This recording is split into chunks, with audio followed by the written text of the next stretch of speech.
Biology में हम लोगों ने क्या क्या पढ़ लिया है? हम लोगों ने सर 10:05 में शुरू करते हैं, थोड़ा देर और लोग आ जाएं। अच्छा ठीक है। तो सबसे पहला चैप्टर हम लोग क्या देखे थे? ग्लैंड देखे थे। दूसरा क्या पढ़े हम लोग कल? ब्रेन पढ़ लिया ना। क्वेश्चंस वगैरह लगा रहे हैं आप लोग? ये सर लगा रहे हैं, सब लग जा रहा है। लग रहा ना? मतलब ठीक पढ़ाई हो रहा ना? और ज्यादा डीप में भी है। कोई कोई मेंस में भी कोई पॉइंट रिफ्लेक्ट हो जा रहे हैं। बस बस यही थोड़ा रिसर्च करके जो है ना बनाया गया। कोशिश है जो भी पढ़ा रहे हैं अच्छा पढ़ाने की। बायोलॉजी थोड़ा साइंस में सबसे इम्पोर्टेंट रोल प्ले करता है बायोलॉजी।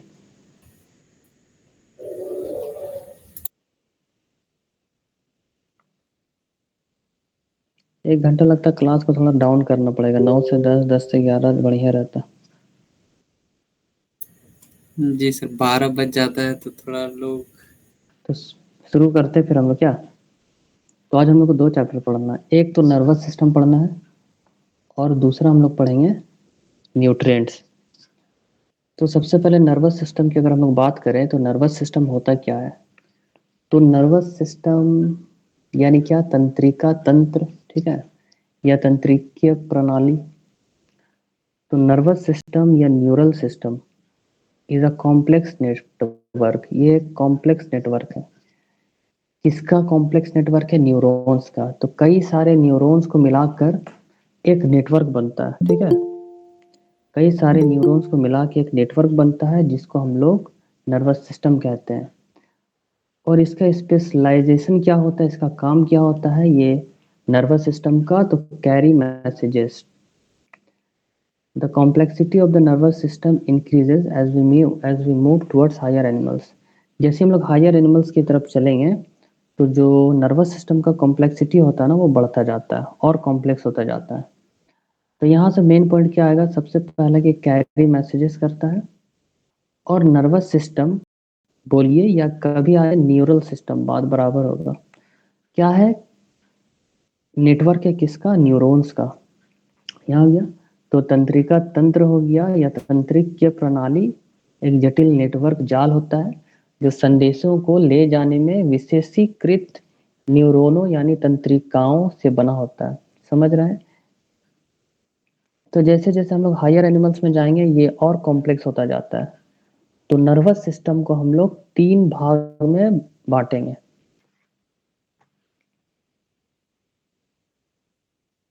आवाज नहीं आ रहा, 1 मिनट ना।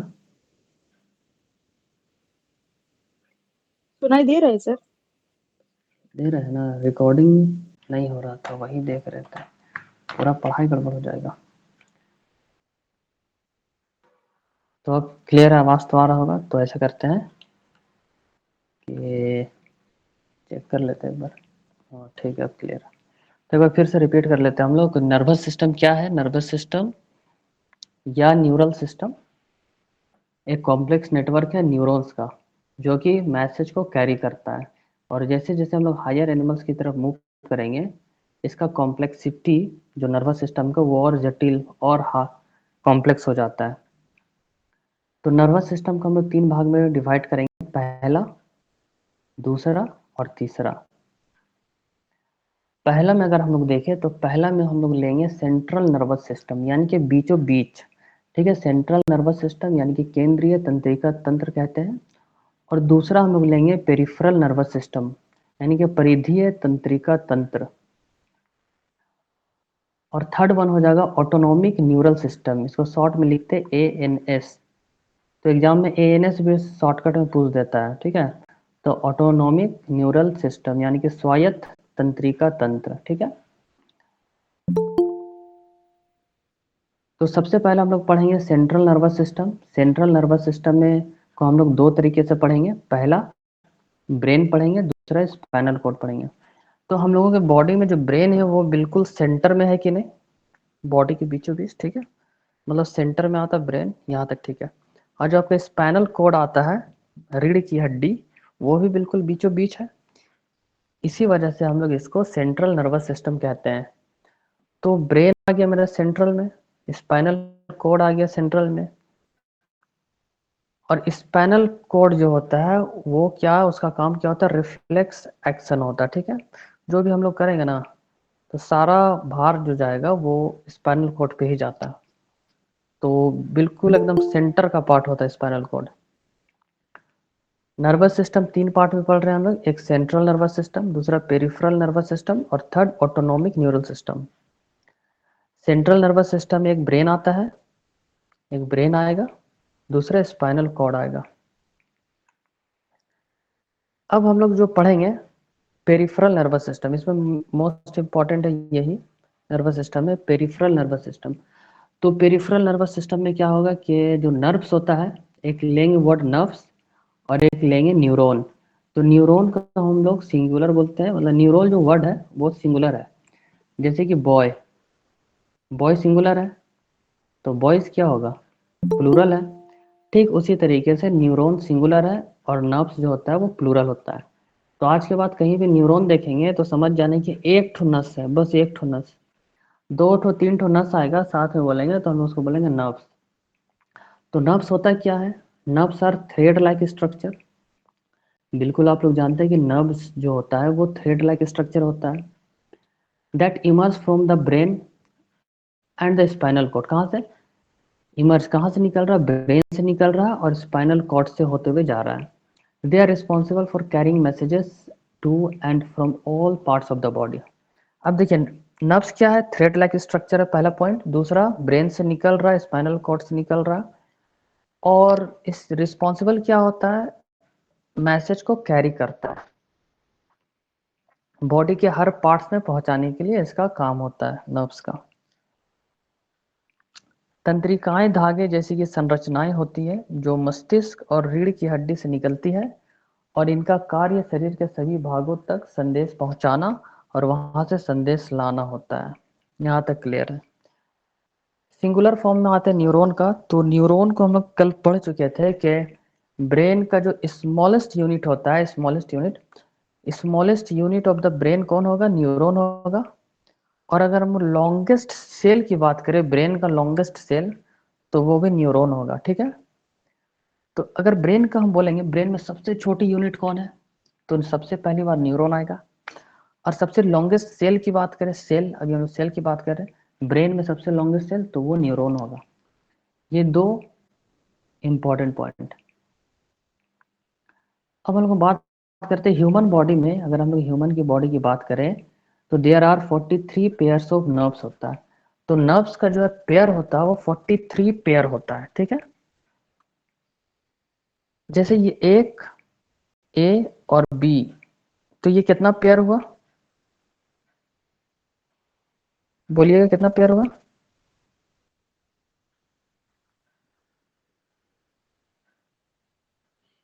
हम्म एक पेयर हुआ। हम्म हस्बैंड वाइफ दोनों को मिला देंगे, ये कितना पेयर हुआ, तो ये 1 पेयर, ठीक है। तो बता लीजिए 43 पेयर है तो कितना नर्व्स होगा, 86 नर्व्स होगा, ठीक है। अब जिसमें से 43 पेयर्स ऑफ नर्व्स, अब यहां से कैसे क्वेश्चन आएगा कि नर्व्स में कितने पेयर्स पाए जाते हैं, how many pairs found in nerves, ठीक है। तो 43 पेयर्स पाए जाते हैं। अब इसमें भी 43 को हम लोग, तो 43 है, 43 में से एक आएगा 12 और एक आएगा 13। जो मेरा 12 है वो है क्रेनियल, क्रेनियल नर्व्स होगा। और जो 13 है वो है स्पाइनल नर्व्स। मतलब समझ में आ रहा है, क्रेनियल मतलब दिमाग में वाला काम होगा, दिमाग वाला, और स्पाइनल मतलब रीढ़ वाला। तो देखिए जो 12 पेयर पाए जाते हैं वो दिमाग के अंदर होते हैं। और जो 13 बोल रहे, 31 और जो 31 पेयर है वो कहाँ पाए जाते हैं, स्पाइनल नर्व से, ठीक है, स्पाइनल कोड में पाए जाते हैं। तो जो 12 पेयर है क्रेनियल नर्व्स का वो ब्रेन से निकलता है और जो 31 पेयर है स्पाइनल नर्व्स का वो स्पाइनल कोड से ही जनरेट होता है, वहीं से निकलता है, ठीक है। तब यहाँ इंपॉर्टेंट क्या क्या बना कि ये मेरा ब्रेन है, ये वाला ब्रेन है, तो यहाँ से निकल रहा है 12 पेयर, क्या निकल रहा है, 12 पेयर ऑफ नर्व्स निकल रहा है, नर्व्स का 12 पेयर्स निकला। और ये वाला मेरा स्पाइनल कॉर्ड है, तो स्पाइनल कॉर्ड से कितना निकला, 31 पेयर निकला। ठीक है, यहाँ से 31 पेयर ऑफ नर्व्स निकला। तो ये क्वेश्चन बना टोटल कितना पेयर होता है, तो नर्व्स का जो टोटल पेयर हो जाएगा वो 43 पेयर्स हो जाते हैं, 43 पेयर्स ऑफ नर्व्स होते हैं। ये 3 क्वेश्चन बन जाता है। अब ये ब्रेन को हम लोग देखेंगे फिगर में, तो ब्रेन में क्या समझ में आ रहा है कि जो सेरेब्रम है, अब बताइएगा कल के क्लासेस सेरेब्रम कौन सा पार्ट है, फ्रंट बैक या मिड वाला, फ्रंट हिंड या मिड? फ्रंट। ठीक है, बहुत बढ़िया। सेरेब्रम जो है वो फ्रंट पार्ट होता है, ये हम लोग पढ़े हैं, ठीक है ना। और ये जो है हाइपोथैलेमस, ये बताइए ये किसका पार्ट है, फ्रंट बैक या हिंड? तो ये भी फ्रंट का। फ्रंट का पार्ट है, बहुत बढ़िया, फ्रंट का पार्ट है। पिट्यूटरी बताइए कहाँ का पार्ट है?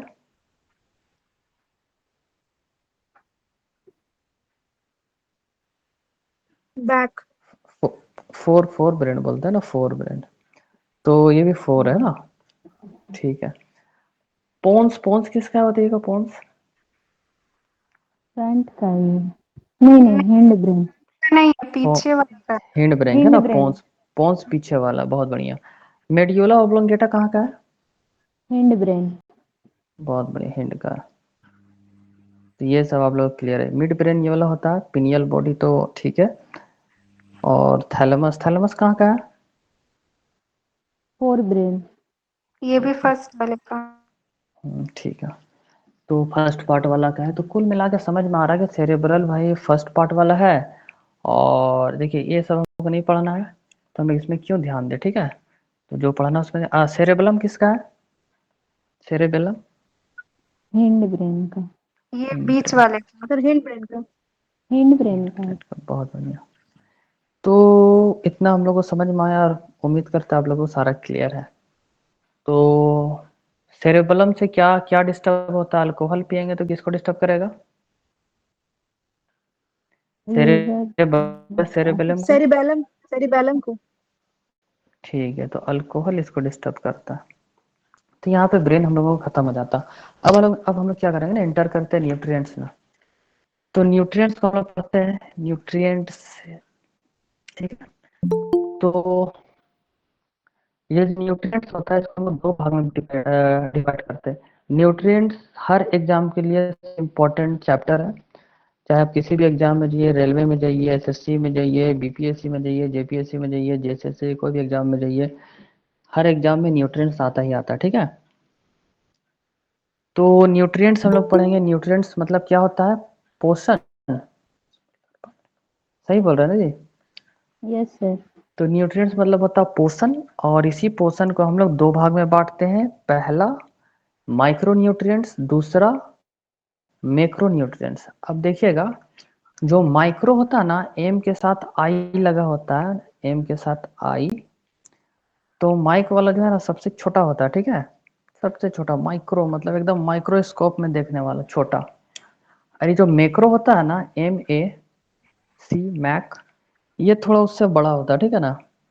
तो माइक्रो और मैक्रो में कंफ्यूज नहीं होना, माइक यानी कि एकदम छोटा माइक्रोस्कोप में देखना पड़ रहा है, और मैक मतलब कि उससे थोड़ा सा बड़ा, ठीक है ना। दोनों में अगर बोला जाए बड़ा छोटा कौन है, तो माइक्रो सबसे छोटा है।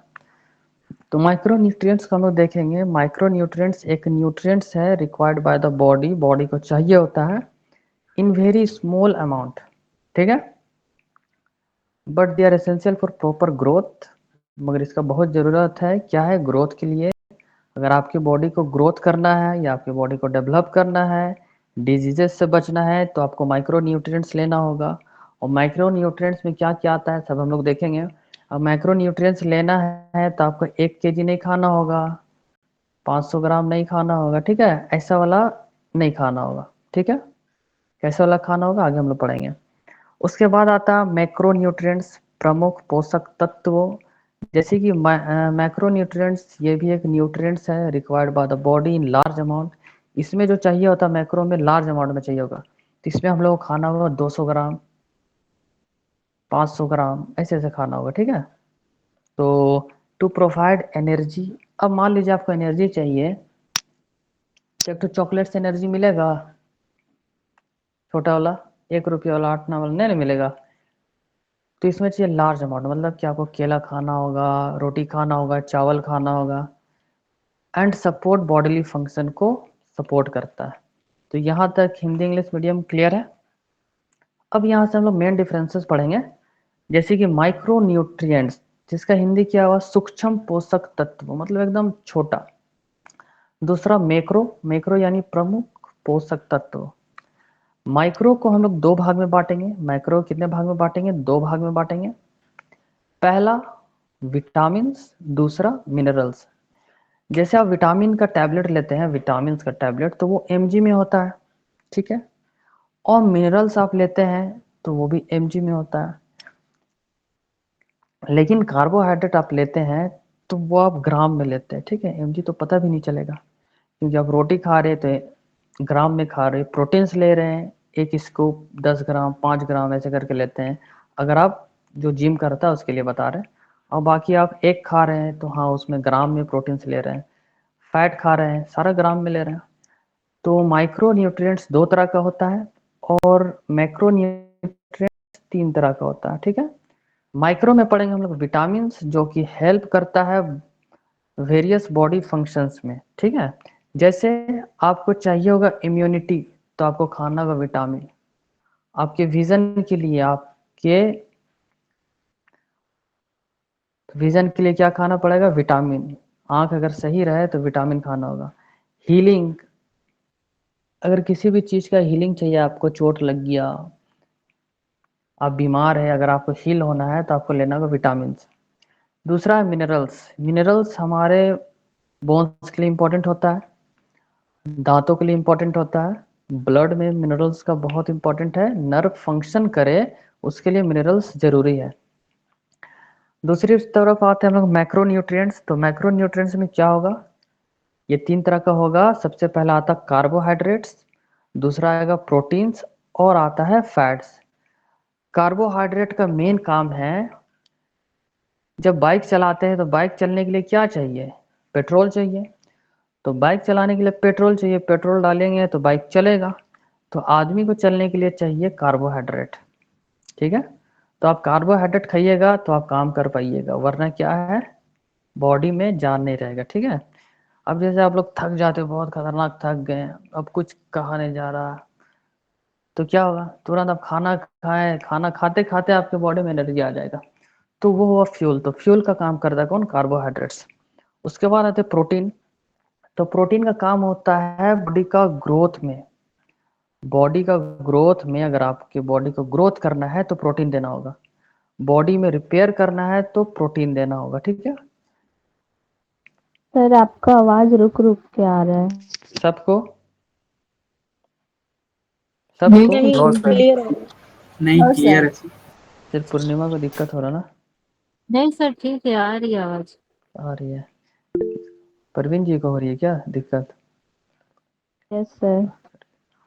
अच्छा, देखिए थोड़ा रिफ्रेश रिफ्रेश मारिए। तीसरा नंबर होता है फैट्स। फैट्स होता है क्या, प्रोवाइड एनर्जी। फैट्स क्या है ना, कि ये एनर्जी प्रोवाइड करेगा and help in absorption of vitamin. अब देखिए जितना भी विटामिन आप खाए थे, यहाँ वाला माइक्रो न्यूट्रिएंट्स वाला, उसको एब्जॉर्ब करवाने का काम भी फैट का होता है, और एनर्जी प्रोवाइड करेगा। तो एनर्जी कब प्रोवाइड करेगा वो भी हम लोग देखेंगे। प्रोटीन का रिक्वायरमेंट अगर हम लोग देखें डेली इंटेक में, तो अगर हम लोग एडल्ट में देखेंगे, पहला एडल्ट में, तो 0.8 ग्राम पर केजी होना चाहिए, ठीक है। 0.8 ग्राम पर केजी।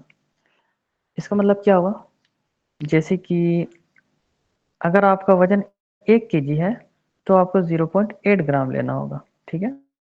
अगर आपका वजन 10 केजी है तो आपको 80 ग्राम लेना होगा। अब आपका वजन अगर मान लेते 50 केजी है तो आपको कितना लेना होगा, कितना लेना होगा जी, 8×5=40,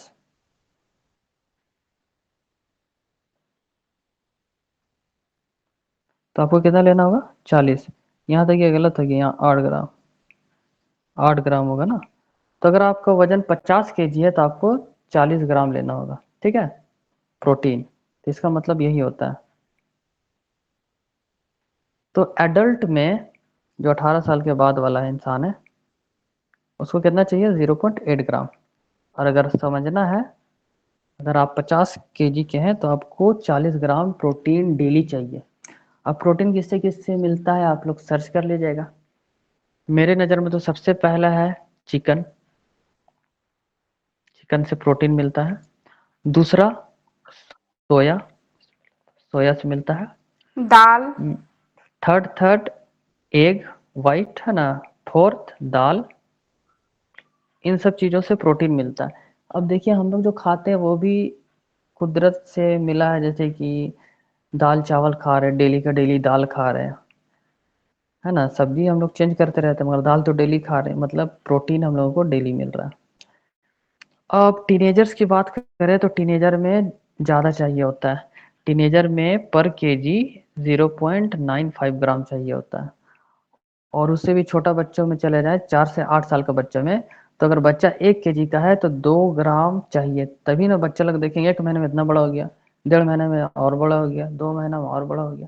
तो बच्चा लोग जल्दी डेवलप करता है, तो उन लोगों को प्रोटीन का रिक्वायरमेंट भी ज़्यादा होता है, 2 ग्राम पर केजी। मान लेते बच्चा 2 ग्राम कितना चाहिए पर केजी चाहिए। अब मान लेते बच्चा है 3 केजी का पैदा हुआ, तो कितना चाहिए 6 ग्राम चाहिए, बताइए 6 ग्राम इसको डेली चाहिए। अब अगर हम लोग प्रेग्नेंट वीमेन की बात करें तो उसमें 55 से 70 ग्राम चाहिए डेली, ठीक है। नॉर्मल 50 केजी वालों को कितना चाहिए था 40 केजी 40 ग्राम, मगर प्रेग्नेंट वीमेन को कितना चाहिए 75 70 और ज़्यादा चाहिए होता है। और अगर आपको वाटर पीना है तो वाटर का 3 से 3.7 लीटर डेली चाहिए आपको। तो यहाँ पे ख़त्म होता है। अब हम लोग आते हैं कार्बोहाइड्रेट में। तो कार्बोहाइड्रेट, कार्बो से हम लोग ले लेते हैं सी ले लेंगे, कार्बोहाइड्रेट से एच ले लेंगे और इसी से ओ ले लेंगे। ओ ले लेंगे। तो कार्बन, कार्बो से कार्बन, हाइड्रेट, हाइड्रेट से हाइड्रोजन और बीच में एक ऑक्सीजन ले लीजिए, ठीक है। तो कार्बोहाइड्रेट 3 चीज से बना हुआ है, एक तो कार्बन, दूसरा हाइड्रोजन, तीसरा ऑक्सीजन। कार्बन हाइड्रोजन ऑक्सीजन मिला तो बना कौन कार्बोहाइड्रेट। इसका कॉमन नेम शुगर है। क्या है इसका कॉमन नेम शुगर है। तो आप जब रोटी खा रहे हैं तो वो एक तरह का कार्बोहाइड्रेट ही है, तो समझिए आप शुगर खा रहे हैं, ठीक है। रोटी से क्या मिलता है कार्बोहाइड्रेट मिलता है, तो उसका कार्बोहाइड्रेट का कॉमन नेम क्या हो गया शुगर हो गया।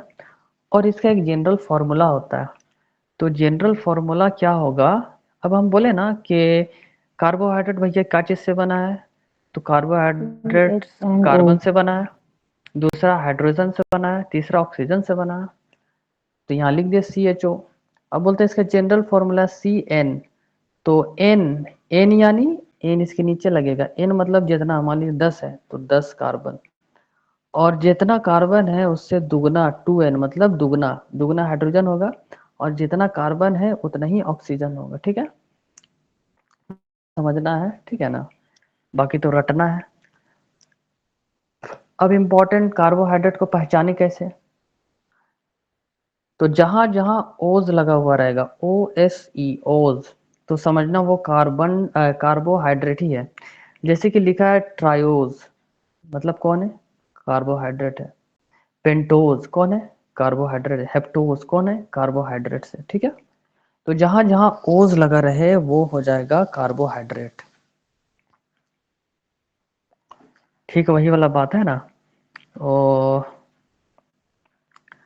जनरल फार्मूला हो गया, ओज लगा हुआ है। अब हम लोग देखेंगे फंक्शन। तो इसका फंक्शन क्या है, एनर्जी फ्यूल है। ये एकदम बिल्कुल एनर्जी फ्यूल की तरह काम करता है। Glucose is the smallest and most basic unit of carbohydrate. अब देखिए कार्बोहाइड्रेट जब टूटता है तो सबसे छोटा यूनिट में किस पर टूटता पता है। अब रोटी खाएं कार्बोहाइड्रेट ही खा रहे हैं, तो वो टूटा, फिर और टूटा और टूटा, और जो सबसे बेसिक यूनिट में टूटा उसके बाद जो टूट नहीं पाएगा उसको बोलते हैं हम लोग ग्लूकोज। तो बाजार से जो आप ग्लूकोज खरीद के लाते हैं ना, ग्लूकोज, बाजार से जो ग्लूकोज खरीद के लाते हैं तो बिल्कुल एकदम टूटा हुआ फॉर्म में होता है। मान लीजिए अभी आप रोटी खाएं तो उसको टूट के ग्लूकोज बनने में मान लेते हैं आधा से 1 घंटा लग रहा, तो आपको आधा से 1 घंटा बाद एनर्जी आ गई, 1 घंटा बाद पूरा एनर्जी। मगर ग्लूकोज लेते हैं तो आपको 5 से 10 मिनट में एनर्जी आ जाए। क्यों? क्यों? वो टूटा हुआ है, उससे सिर्फ क्या होगा कि एब्जॉर्ब करना बॉडी का, एब्जॉर्ब किया, आप एनर्जी मिल गया। तो glucose is the smallest unit है, बिल्कुल सबसे छोटा और मूलभूत घटक है, ठीक है। अब हम लोग आते हैं ट्राइओज। ट्राई मतलब 3 होता है, टेट्रा मतलब 4 होता है, पेंट मतलब 5 होता है। अब यहाँ लिखते जाएंगे हम लोग। ट्राई मतलब 3, टेट्रा मतलब 4, पेंट मतलब 5, हेक्स मतलब 6 और हेप्ट मतलब 7।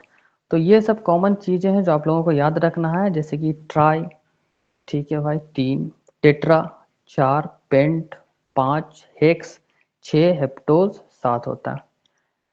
तो ट्राइओज देख के लग रहा कार्बोहाइड्रेट है, तो ट्राइओज में क्या होगा, कार्बन 3 होगा। तो यहाँ लिखा हुआ C3H6O3, जितना कार्बन होगा उसका दुगना हाइड्रोजन होगा, और जितना कार्बन होगा उतना ही ऑक्सीजन है। तो 3 कार्बन, इसका दुगना हाइड्रोजन, 3 कार्बन, इसी के जितना ऑक्सीजन। यहाँ तक खत्म हो गया, ठीक है। टेट्रोज C4H6O4, इसी तरीके से पेंटोज, हेक्सोज, हेप्टोज हो जाएगा। सर अब 6 नहीं 8 होगा। कौन वाला? C4H8O4 tetrose. C4H, H, अच्छा, हाँ H6 लिख दिया है, सही बोले। यहाँ दुगना हो गया, H8 हो जाएगा। अब मान लीजिए हम हेप्टोज का लिखना चाहें तो सबसे पहले तो हम लोग क्या लिखेंगे भाई, कार्बोहाइड्रेट तो CHO है ना।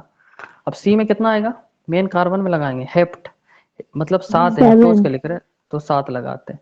तो हाइड्रोजन उसका दुगना होगा ना, 14, 14। ऑक्सीजन कितना होगा, 7 C बराबर ही होगा, लिख दिए आराम से। पेंटोज का लिखना है तो चलिए पेंटोज लिख देते हैं। तो CHO लिखे, C कितना होगा, 5 होगा। C5H10O5। 10 बहुत बढ़िया। O5 अब हम लोग देखेंगे फिगर में कि कार्बोहाइड्रेट्स कहाँ कहाँ मिल रहा है। तो हम लोग को ब्रेड में मिल सकता है, पास्ता से मिल रहा है, बहुत सारे चीज़ें जो मुझे पहचान में नहीं आ रहा, ठीक है। तो इन सब चीज़ों से कार्बोहाइड्रेट्स मिल जाता है, राइस से मिलेगा, ठीक है ना। तो हम लोग यहाँ पे आते हैं नेक्स्ट स्लाइड पे, जो है टाइप्स ऑफ कार्बोहाइड्रेट्स। तो कार्बोहाइड्रेट्स का जो टाइप है वो हम लोग देखने वाले हैं।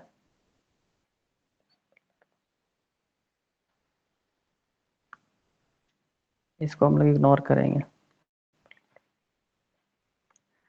टाइप्स ऑफ कार्बोहाइड्रेट देखेंगे तो सबसे पहला एक होगा, 1 नंबर में लिखेंगे मोनोसैकेराइड, 2 नंबर में लिखेंगे ओलिगोसैकेराइड, और 3 नंबर में लिखेंगे पॉलीसैकेराइड, ठीक है। अब ऐसा क्यों लिख रहे हैं सैकेराइड, सबसे पहले देखना सैकेराइड है ना। सैकेराइड मतलब शर्करा। मोनो मतलब क्या होता है, मोनो, मोनो मतलब सिंगल शुगर है ना, एक, मोनो मतलब एक, एक, मोनो है। ओलिगो मतलब एक से ज्यादा है ना, और पॉली मतलब मल्टीपल टाइम्स। तो सबसे पहले हम मोनोसैकेराइड को देखते हैं। तो मोनोसैकेराइड मतलब सिंगल शुगर यूनिट, सैकेराइड मतलब शुगर, ठीक है, सैकेराइड मतलब शुगर, और मोनो मतलब एक, तो हो गया सिंगल शुगर यूनिट। तो जहां जहां मोनोसैकेराइड आएगा समझना है कि सिंगल शुगर यूनिट है।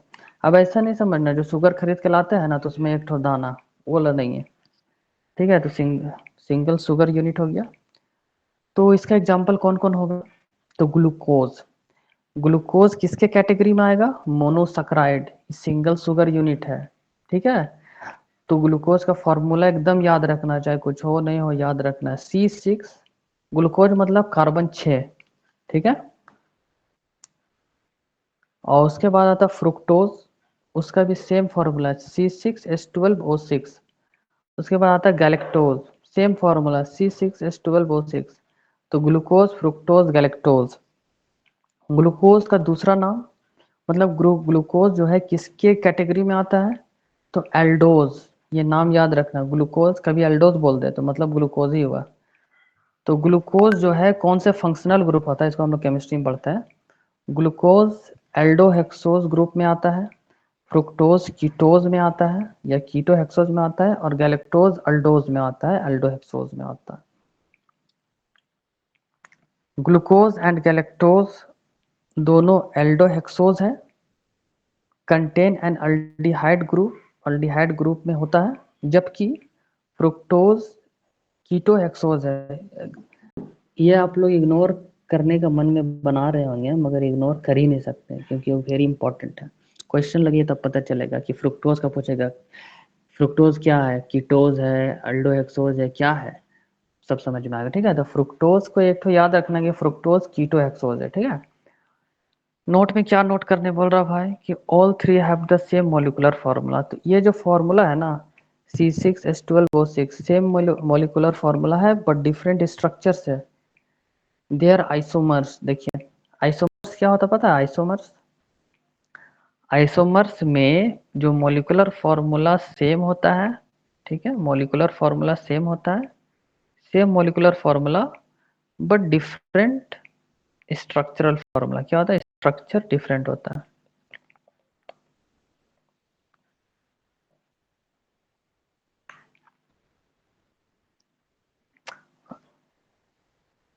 अब हम लोग आते हैं फ्रुक्टोज में।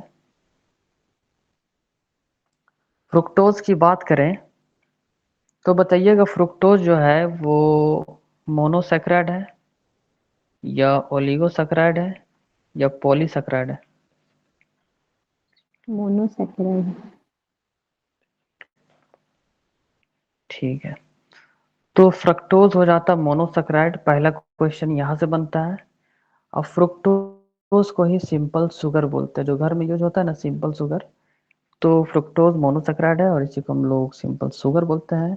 It has a molecular formula C6H12O6। It is a कीटोज sugar, इसको कीटोज शुगर भी बोलते हैं। कंटेन्स कीटोन ग्रुप का होता है, इसीलिए इसको कीटोहेक्सोज भी कहते हैं। जितना डार्क कलर है एकदम इंपॉर्टेंट है। It is the sweetest natural sugar. देखिए क्वेश्चन कैसे बनता है ना, स्वीटेस्ट नेचुरल शुगर, ये एकदम नेचुरल शुगर है मगर सबसे स्वीट वाला है। तो बोलेगा स्वीटेस्ट नेचुरल शुगर कौन है? Glucose, galactose, fructose. तो फ्रुक्टोज हो जाएगा। कहाँ पाया जाता है? फ्रुक्टोज से लग रहा फ्रूट से, हनी में, शुगर केन में पाया जाता है। Fructose is highly soluble in water, water में तुरंत घुल जाता है, डालिएगा तो अच्छा से घुल जाएगा। And provides quick energy provide करता है। ठीक है, अब हम लोग आते हैं गैलेक्टोज की तरफ। तो गैलेक्टोज भी मोनोसैकराइड है, सिंपल शुगर होता है। मोनोसैकराइड ही मतलब सिंपल शुगर होता है। इसका भी मॉलिक्यूलर फार्मूला C6H12O6 होता है, ग्लूकोज और फ्रुक्टोज की तरह। गैलेक्टोज एल्डोहेक्सोज ग्रुप का है, meaning it contains aldehyde group, मतलब कि ये एल्डिहाइड ग्रुप का होता है। ठीक है, हम लोग केमिस्ट्री पढ़ेंगे तो ये सब पढ़ेंगे। It is least sweet than glucose and fructose. अब देखिए जो ग्लूकोज और फ्रक्टोज से लेस्ट स्वीट होता है, लेस स्वीट है ना, तो ग्लूकोज और फ्रक्टोज ज्यादा स्वीट होता है, उसके बाद गैलेक्टोज आता है। गैलेक्टोज पाया कहाँ जाता है? तो ये मिल्क में पाया जाता है as a part of lactose. तो गैलेक्टोज जो है ना वो मिल्क में पाया जाता है, मगर मिल्क में पाया जाता है लैक्टोज, और लैक्टोज बना होता है ग्लूकोज प्लस गैलेक्टोज से, इसीलिए मिल्क में पाया जाता है। ठीक है, तो यहाँ से क्वेश्चन आता है कि जैसे कि यहाँ लिखा हुआ लैक्टोज, लैक्टोज लिखा हुआ तो देगा लैक्टोज कहाँ पाया जाता है, तो हम बोल देंगे मिल्क में पाया जाता है। ठीक है, तो मिल्क में लैक्टोज पाया जाता है। दूसरा बात, लैक्टोज क्या क्या चीज से मिलके बना होता है? तो लैक्टोज ग्लूकोज बनेगा and glucose galactose. Plus galactose. ठीक है, यहाँ तक खत्म। हिंदी वाला समझ में आ रहा है ना सबको? जी सर। हम्म। अब हम लोग आते हैं आरएनए की तरफ। तो आरएनए का फुल फॉर्म क्या होता है? Ribo nucleic acid. आरएनए का full form ribo nucleic acid is a nucleic acid. ये एक तरह का न्यूक्लिक एसिड होता है that plays a key role in protein synthesis and gene expression. तो आरएनए का मेन काम क्या होगा ना, रोल देखिएगा, प्रोटीन बनाता है, प्रोटीन को सिंथेसाइज करता है, ठीक है, बॉडी से। बॉडी में हम लोग बाहर से प्रोटीन खाते हो तो अलग बात है, कुछ कुछ अंदर से भी बनाता है। तो प्रोटीन को सिंथेसाइज कौन करता है? आरएनए करता है। तो इसका बहुत अच्छा क्वेश्चन बनता है। और जीन का एक्सप्रेशन, जीन से रिलेटेड जो है ना, जीन में जो भी होता है वो आरएनए के ही बदौलत होता है, ठीक है। जीन एक्सप्रेशन कौन करता है? तो वो आरएनए करता है। अब इसका फीचर की बात करें तो आरएनए का full form ribo nucleic acid, हमेशा पूछ लेता है ये वाला पॉइंट। दूसरा, ये एक तरह का शुगर है, ये भी शुगर, आरएनए को दिमाग में डालिए, डीएनए तो नहीं है मगर आरएनए शुगर है, आरएनए शुगर है, ठीक है। तो इसको हम लोग राइबोज, अब देखिएगा कि ये राइबोज के फॉर्म में होता है, राइबोज 5 कार्बन शुगर, इसमें 5 कार्बन होता है, ठीक है, 5 कार्बन शुगर है, राइबोज के नाम से होता है। जहां ओज लगा वो शुगर हो गया। देखिए जहां जहां ओज लगा वो क्या होगा? कार्बोहाइड्रेट होगा, है ना।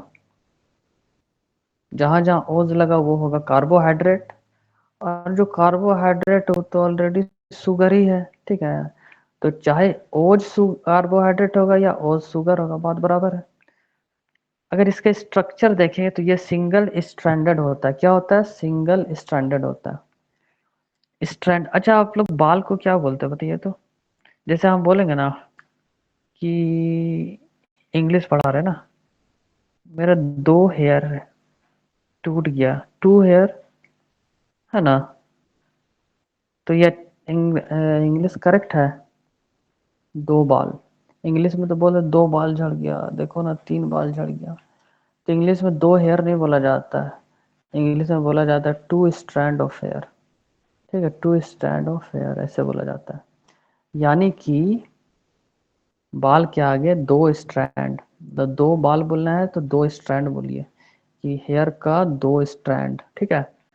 तो उसी तरीके से जो आरएनए होता है वो सिंगल स्ट्रैंड होता है, इसका मतलब सिर्फ ऐसे ये आरएनए। मगर जो डीएनए होता है ना वो डबल स्ट्रैंडर्ड होता है, ऐसे करके, ये डबल स्ट्रैंडर्ड। ये एक आया तो ये आरएनए हो गया, आरएनए। और डीएनए की बात करें तो ये हो गया डीएनए, 2 आएगा। तो आरएनए सिंगल स्ट्रैंडर्ड हुआ, नॉट डबल लाइक डीएनए, ठीक है। इसका location mostly cytoplasm of cells होता है। जो सेल होता है ना, सेल है तो उसके अंदर साइटोप्लाज्म है, तो वहीं पे उसका लोकेशन होता है। इसका मेन फंक्शन होता है helps in making proteins from DNA code. तो डीएनए कोड को छोड़िए, इतना ध्यान में रखना है कि हेल्प्स इन मेकिंग प्रोटीन, ठीक है। तो प्रोटीन बनाने का काम कौन करेगा? आर से आरएनए, पी से प्रोटीन। तो हम लोगों को यहाँ तक खत्म हो गया, हम लोग सारा क्या पढ़ लिया? कार्बोहाइड्रेट्स का मोनोसैकेराइड पढ़ लिया। अब हम लोग पढ़ेंगे ओलिगोसैकेराइड। तो ओलिगोसैकेराइड क्या है कि मोनोसैकेराइड मतलब एक, मगर ओलिगोसैकेराइड यानी कि ओलिगो से शर्करा, अधिक। इसमें 2 से अधिक ने, 2 से लेकर 10 तक, मात्र 2 से लेकर 10 तक, ठीक है। उसके बाद जब पॉलीम आएंगे ना तो वो अधिक हो जाएगा, 11 से लेकर पूरा इन्फिनिटी तक, जहां तक गिन सकते हैं। तो ओलिगोसैकेराइड आ जाएगा 2 से लेकर 10 तक, मगर इसमें 2 से लेकर 10 मोनोसैकेराइड होगा, ठीक है ना। तब जाके मिलेगा, उसको बोलेंगे ओलिगोसैकेराइड। इसमें 3 पार्ट है, ग्लूकोज, फ्रुक्टोज और गैलेक्टोज। गलत नहीं बोल रहे हम, गलत बोल रहे हैं सर। इसीलिए बताना चाह रहे हैं, जो ग्लूकोज, गैलेक्टोज और फ्रुक्टोज था वो मोनोसैकेराइड था, ठीक है ना। उसको एकदम अलग मोनोसैकेराइड। फेंकिए, उसको अलग करिए, मोनो है वो। मगर यहाँ जो हम लोग आ रहे हैं सुक्रोज, पहला है सुक्रोज, दूसरा है लैक्टोज और थर्ड होगा माल्टोज। सुक्रोज, अब देखिए ग्लूकोज का फॉर्मूला क्या था?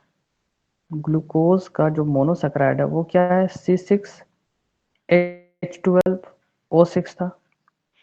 अब यहाँ देखिएगा क्या है, सुक्रोज का फॉर्मूला 12 12 12 दुगना होते जा रहा, ठीक है। अब यहाँ से इतना इंपॉर्टेंट स्लाइड है ना, ये वाला इतना इंपॉर्टेंट है, तो इसको स्टार मार्क्स देंगे हम लोग। तो सबसे पहले आते हैं सुक्रोज में। सुक्रोज का फॉर्मूला होता है C12H22O11। पहले भी बोले कार्बन का डबल हाइड्रोजन होगा और हाइड्रोजन का आधा ऑक्सीजन होगा। तो सुक्रोज, अब इंपॉर्टेंट वाला बात होता है कि सुक्रोज किससे किससे मिलके बना है।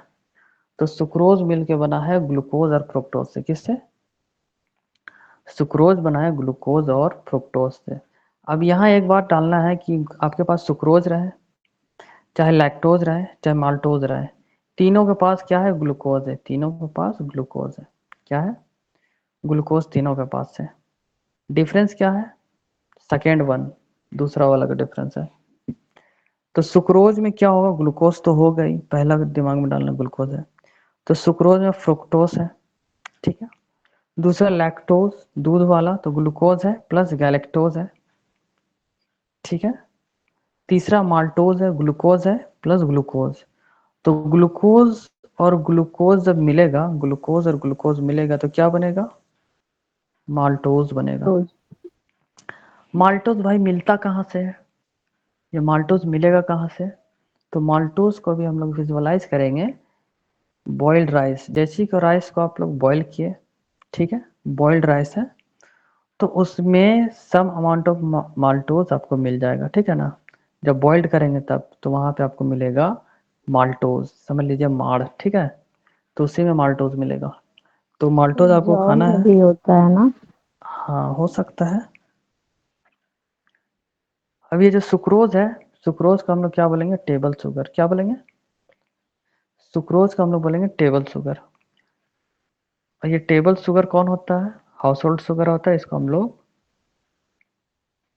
डेली यूज में खाते हैं, ठीक है। तो टेबल शुगर यानी कि टेबल में रखा हुआ मान के चलते हैं, हम लोग खाते हैं तो टेबल ही में रखते हैं। दूसरा हाउस होल्ड शुगर, हाउस में पड़ा है, तो यही सुक्रोज को हम लोग जो डेली खाते हैं ना शुगर, उसको सुक्रोज को खाते हैं, ठीक है ना।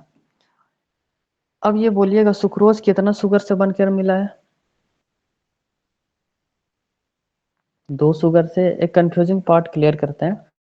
ग्लूकोज मतलब एक शुगर, क्योंकि आपको पता है मोनोसैकेराइड मतलब होता है सिंगल शुगर, ठीक है। मोनोसैकेराइड मतलब सिंगल शुगर। तो ग्लूकोज तो मोनो है, तो ग्लूकोज एक शुगर, फ्रक्टोज एक शुगर, एक प्लस एक मिलके बना दो शुगर, ठीक है। एक प्लस एक मिलके बना दो शुगर। यही दो शुगर का नाम हो गया डाइसैकेराइड। डाई मतलब दो, डाइसैकेराइड मतलब क्या हो गया? दो शुगर, ठीक है, दो शुगर। अब किन्हीं को कोई दिक्कत? उम्मीद तो नहीं है कि दिक्कत होना चाहिए। तो दिक्कत नहीं है तो क्या करते हैं ना, एक टेस्ट ले लेते हैं।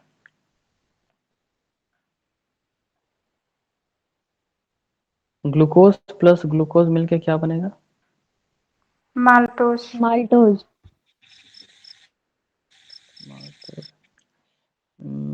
ग्लूकोज तो सब में रहेगा। ग्लूकोज प्लस फ्रक्टोज मिलके क्या बनेगा? सुक्रोज। सुक्रोज। तो यही तो एग्जाम में पूछा जाता है। थर्ड वाला ले लेते हैं। Glucose plus galactose. Glucose, galactose, good good, lactose galactose. बनेगा सर। ये क्या बनेगा? लैक्टोज। लैक्टोज। लैक्टोज लैक्टोज कहाँ पाया जाता है? दूध दूध। में। मिल्क में। दूध में। मिल्क में, ठीक है। दूध जो हम लोग पीते हैं उसमें लैक्टोज पाया जाता है। किसी किसी को लैक्टोज पचता नहीं है तो उसको दूध बंद कर दिया जाता है। माल्टोज कहाँ मिलेगा? मोटे अनाज। माल्टोज जब बॉइल्ड राइस चावल में। बॉइल्ड बनता है उसका राइस नाम में, है व्हाइट जौ राइस। में भी पाया जाता सुक्रोज है। कहाँ मिलेगा? फ्रूट्स में, हनी। वगैरह में। घर में। घर में।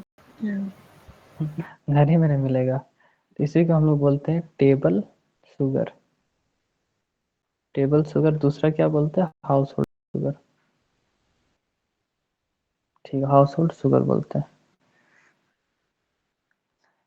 अब हम लोग आते हैं पॉलीसैकेराइड। तो हम लोग तीन चीज पढ़े ना, मतलब दो चीज अभी तक पढ़ लिए। पहला मोनोसैकेराइड, ठीक है, मोनो। मोनोसैकेराइड पहला पढ़े थे। दूसरा पढ़े हम लोग ओलिगो, ओ एल आई, क्या लिख रहे हैं, ओलिगो सैकेराइड, ठीक है। इसमें होता एक, इसमें होता दो से लेकर 10। अब हम लोग पढ़ने जा रहे हैं पॉलीसैकेराइड। पॉली मतलब पॉली, पॉली बहुत मतलब बहुत ज्यादा। ज्यादा, ठीक है ना। पॉलिनोमियल मैथ्स में पढ़ेंगे तो पॉली मतलब बहुत ज़्यादा, तो इसको हम लोग 11 से लेकर इन्फिनिटी तक जाएंगे। तो 11 से लेकर इन्फिनिटी ऐसे भी लिख सकते हैं। तो 11 से लेकर अनंत काल तक चल जाओ, गिनते रहो, तो वो हो गया पॉलीसैकेराइड। पॉलीसैकेराइड में इतना शुगर का यूनिट होता है, इतना शुगर होता है। तो इसका सबसे मोस्ट इम्पॉर्टेंट एग्जाम्पल आएगा सेल्यूलोज। बायोलॉजी का क्वेश्चन खोल के देखिए, सेल्यूलोज से क्वेश्चन भरा पड़ा रहेगा। Cellulose is a polysaccharide. तो सेल्यूलोज क्या है? Cellulose is a polysaccharide made up of hundreds two thousands of glucose unit. 100 से लेकर 1000 ग्लूकोज मिलेगा, ठीक है, ग्लूकोज को मिला दो। 100 से लेकर 1000 ग्लूकोज को मिलाओगे तो बनेगा सेल्यूलोज। सेल्यूलोज का मेन स्ट्रक्चरल कंपोनेंट क्या होता है? It is the main structural component of plant cell walls. Plant में जो ये प्लांट में पाया जाता है, तो प्लांट का जो सेल वॉल होता है ना, वो उसका सेल्यूलोज का मेन बना। स्ट्रक्चरल, हाँ, तो सेल्यूलोज का ही बना हुआ होता है, ठीक है, सेल वॉल तो स्ट्रक्चर प्रोवाइड करता है। अब ये क्या है? पहला तो स्ट्रक्चरल कंपोनेंट है, मतलब स्ट्रक्चर डिसाइड करता है, ठीक है, प्लांट ऑफ सेल वॉल का। दूसरा, ये प्लांट कार्बोहाइड्रेट्स है। अभी तो हम लोग कार्बोहाइड्रेट्स तो खा रहे थे, मगर ये जो सेल्यूलोज है ये कैसा है? ये बड़ा इंपॉर्टेंट पॉइंट है। तो ये हो जाता है plant carbohydrate. Cellulose is a plant carbohydrate, ठीक है। अब उससे भी ज़्यादा important, cellulose is the most abundant natural carbohydrate. अगर कोई नेचुरल कार्बोहाइड्रेट जो कुदरती रूप से मिल रहा है पृथ्वी में, सबसे ज़्यादा पाए जाने वाला कौन है? तो सेल्यूलोज है, ठीक है। सेल्यूलोज पृथ्वी पर पाए जाने वाला सबसे अधिक मात्रा में उपलब्ध प्राकृतिक कार्बोहाइड्रेट है। यहाँ तक तो क्लियर हो गया। पॉली को हम लोग खत्म कर दिया ना। अब हम लोग आते हैं अदर यूजेज ऑफ सेल्यूलोज। तो सेल्यूलोज का कुछ और भी यूज होता है, तो वो सब हम लोग देखते हैं। सेल्यूलोज के अन्य उपयोग, तो पेपर इस इंडस्ट्री में अगर हम लोग जाएंगे, पेपर इंडस्ट्री में, तो यूज इन मेकिंग पेपर, अगर आपके पेपर बनता है तो पेपर में क्या से बनता है? सेल्यूलोज से ही बनाया जाता है। या आप कार्डबोर्ड देखेंगे, ठीक है, जो एग्जाम देते हैं हम लोग, कार्डबोर्ड या कुछ भी जो, तो ये किससे बनता है? सेल्यूलोज से बनता है। पेपर इंडस्ट्री में इसका काम है। टेक्सटाइल इंडस्ट्री में जाए, कपड़ा में, तो कॉटन फैब्रिक्स में काम आता है, रेयन बनाने में काम आता है, और विस्कोस बनाने में काम आता है, ठीक है। ये सब फैब्रिक्स का नाम है। रेयन की बात करें, रेयन, तो रेयन एक सेमी सिंथेटिक फाइबर है। क्या है? Semi synthetic. सेमी मतलब आधा, अर्ध कृत्रिम रेशा है। Also called artificial silk. अब रेयन को यहाँ इंपॉर्टेंट क्यों हुआ? पूछेगा आर्टिफिशियल सिल्क। सिल्क तो मानते हैं, चल समझ में आ रहा सिल्क है, लेकिन आर्टिफिशियल सिल्क कौन है? तो वो रेयन है, ठीक है। अब रेयन किससे किससे मिलकर बनता है? तो रेयन को बनाने के लिए आपको चाहिए होता है सेल्यूलोज। आपने लिया सेल्यूलोज प्लस कुछ केमिकल मिलाया, सेल्यूलोज में कुछ केमिकल बनाया, मिलाया, तो बन गया रेयन। तो रेयन को बनाने के लिए सेल्यूलोज में मिलावट करना होगा, तो सेल्यूलोज में मिलावट करेंगे तो रेयन बन जाएगा। अब हम लोग आते हैं स्टार्च की तरफ। तो स्टार्च के नाम सुनते ही सबसे पहले आप लोगों के जहन में आना चाहिए आलू, पोटैटो, ठीक है ना, पोटैटो आना चाहिए, यानी कि आलू। तो स्टार्च क्या है? एक पॉलीसैकेराइड है, इसमें मल्टीपल चीनी है, ठीक है। Starch is a polysaccharide and the primary storage of carbohydrates in plants.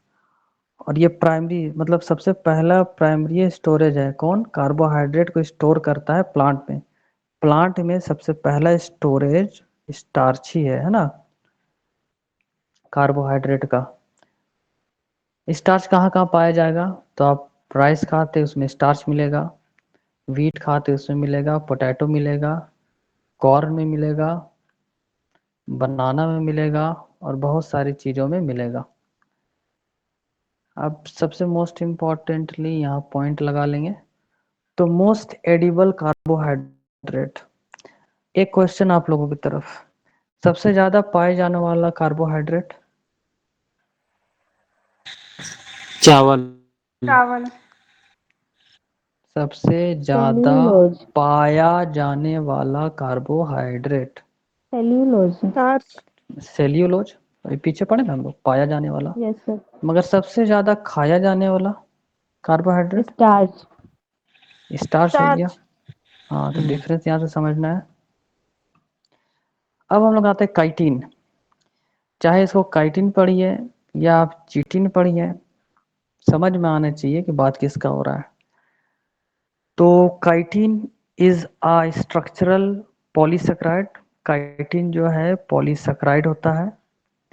कहाँ पाया जाता है? एर्थ्रोपोड्स। एर्थ्रोपोड्स किसको बोलते हैं? जैसे कि इंसेक्ट्स हो गया, क्रैब्स हो गया, स्पाइडर हो गया, ठीक है ना। तो इंसेक्ट्स में पाया जाता है उसका स्केलेटन।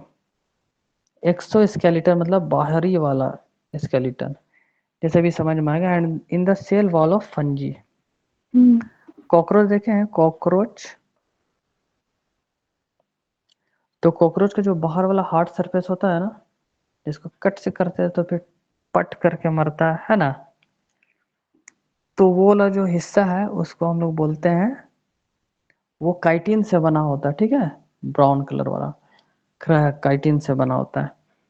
और दूसरा cell wall of fungi. Fungi का जो सेल वॉल होता है ना, वो काइटिन से बना हुआ होता है। आप लोग कॉफी पीते हैं? Yes sir. Yes sir. कौन कौन प्योर वेजिटेरियन, एकदम प्योर वेजिटेरियन? कोई है ऐसा? कोई नहीं है? लग तो नहीं रहा है। लग नहीं रहा। मगर जो हम। प्योर वेजिटेरियन, कौन है? आप हैं? Yes sir.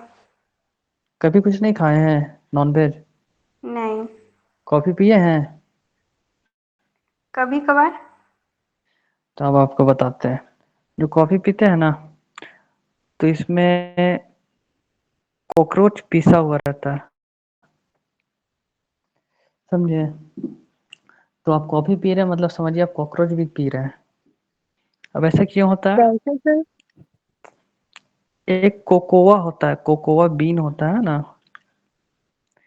तो इसी से कॉफी बनता है। अब जब इसका कोकोआ बीन में क्या लगा हुआ रहता है ना, कॉकरोच लगा हुआ रहता है, तो उसको साफ करना पॉसिबल नहीं होता है। सर साफ देखिए कर यहाँ पे सब मेरा मजाक उड़ा रही है। कौन कौन? बोले ना कि कॉकरोच पिसा हुआ रहता है, तुम लोग सब हंस रही है मेरे पे। नहीं सर, उनमें नहीं हंस रहे हैं, मतलब ये बात पहली बार जाने ना, तो इसलिए हम लोग को हंसी आ अच्छा रहा है। अच्छा, पहली बार? नहीं नहीं, आप में कैसे हटेगा, आप हंसेगा? बताइए, आप लोग तो मतलब क्लासमेट हो गए ना, तो हंसेगा नहीं कोई, समझे। तो अब देखिए, जो नॉनवेज भी है तो वो कोई कॉकरोच खाएगा? कॉकरोच खाने वाली चीज है। तो एक दूसरे पे सब लोग, आप लोग हंस सकते हैं। कॉफी तो सब पीता है, कॉकरोच को खाने वाला चीज है। तो कोकोआ बीन में ना इतना कॉकरोच लगा हुआ रहता है कि साफ करना मुश्किल हो जाता है। तो कॉकरोच भी साथ में पिस जाता है। गेहूं में कैसे बोलता है ना, घुन भी पिस जाता है, सेम वाला कहानी इसके साथ है। अब तो पी भी नहीं पाएंगे। नहीं, पी लीजिएगा जो पीते आ रहे हैं। अब जो ब्रेक हो गया रूल तो ब्रेक हो गया।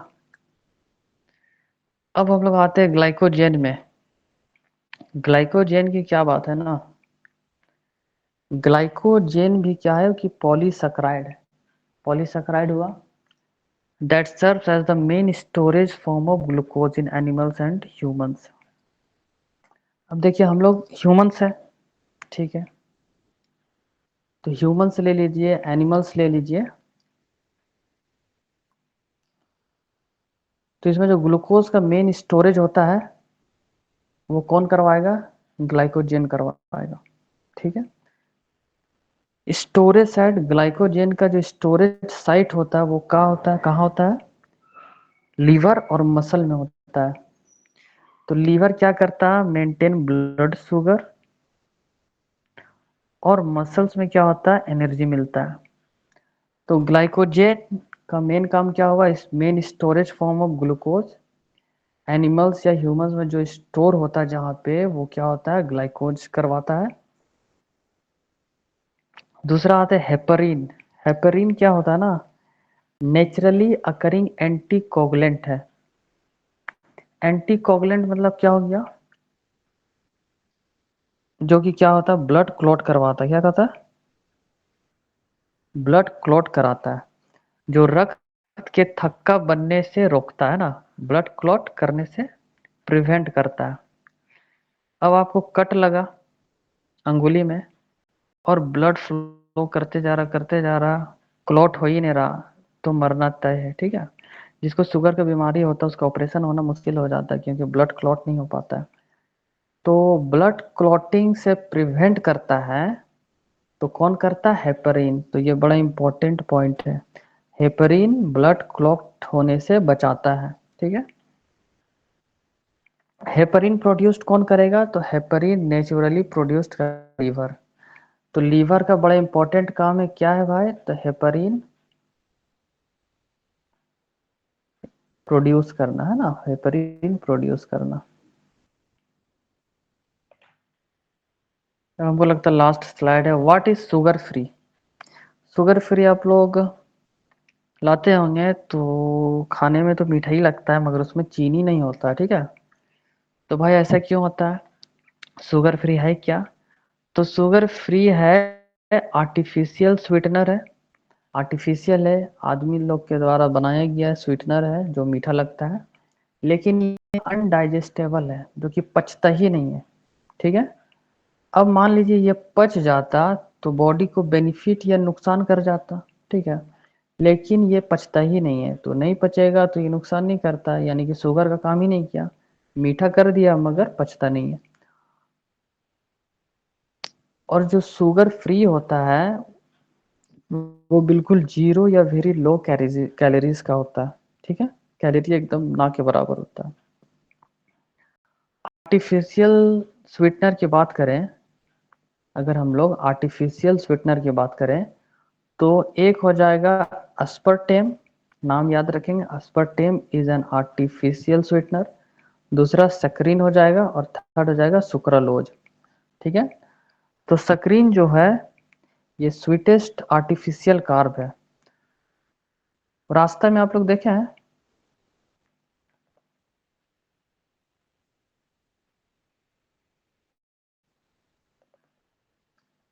गर्मी में ऐसा वाला नींबू जूस बेचते हुए, जी सर।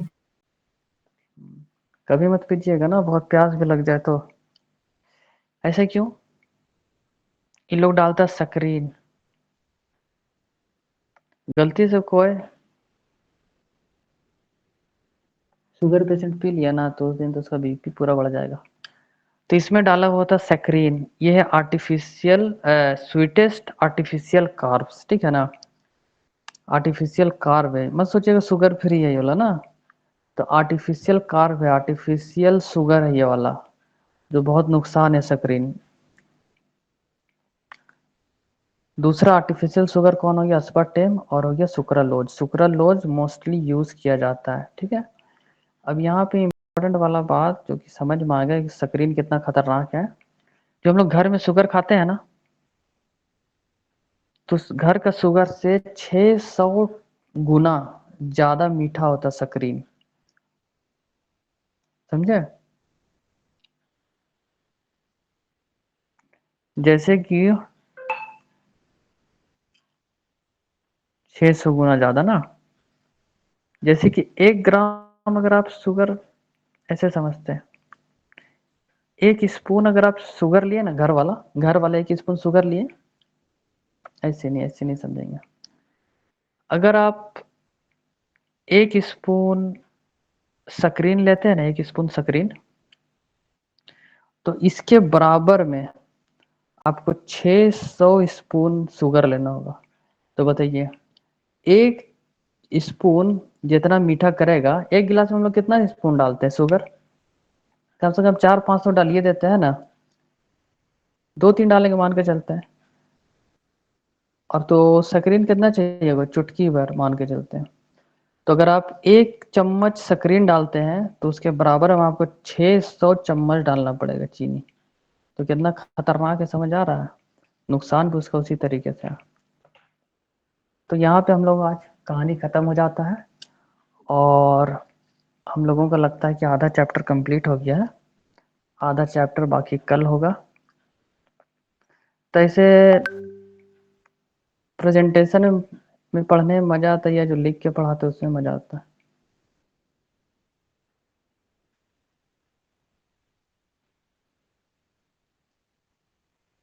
पॉलीसेकेराइड खत्म हो गया, ठीक है, कल नेक्स्ट वाला हम लोग पढ़ेंगे, ठीक है ना।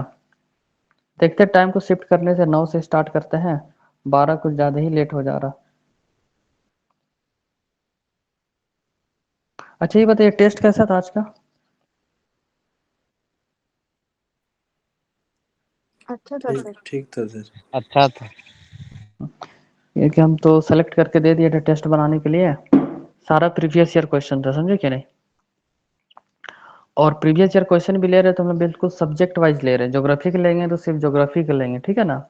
हिस्ट्री में घुसेंगे तो सिर्फ हिस्ट्री का लेंगे, तो उस तरीके से चल रहा है। क्वेश्चन का लेवल वेवल तो सारा PYQ था तो अच्छा होना ही है।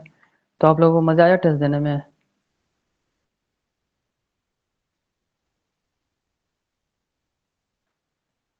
और अगर किसी कुछ बोलना है तो बोलिए, वरना फिर चलेंगे।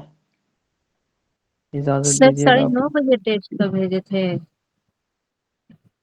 नहीं पता, 7-8 बजे डलाया होगा, वो 9:30 तक एक बार दोबारा डाले थे। तो दिन में ही भेजना। सर देखे नहीं सर, खाना बनाने लगे थे, पता नहीं चला। देखिए जब भी देखना है देखिए ना, टेस्ट दे दीजिए, टेस्ट 24 घंटा फ्री है, मगर अगर रिजल्ट में नाम आना है तो वो टाइम से दे दीजिए टेस्ट, ठीक है ना। टेस्ट आप तो कभी भी दे सकते हैं, मगर अगर रिजल्ट में नाम चाहिए तो वो आप टाइम से दीजिए, जैसे टेस्ट डलाया 2-3 घंटा में दे दीजिए, ठीक है ना। बाकी टेस्ट आपके पास हमेशा है, 24 घंटा आप टेस्ट दे सकते हैं, ठीक है। अब देखते हैं थैंक यू क्या सर। करते हैं कि झारखंड का टेस्ट चालू करवाते हैं ना। 2 टेस्ट सोच रहे हैं कि 2 टेस्ट डेली लेने का, एक झारखंड का चलेगा, एक GS का चलते रहेगा। ठीक है फिर रखा जाए। जी सर, गुड नाइट सर। ठीक है, good night. Thank thank you you sir. Sir. Good night. Thank you. Thank you very much.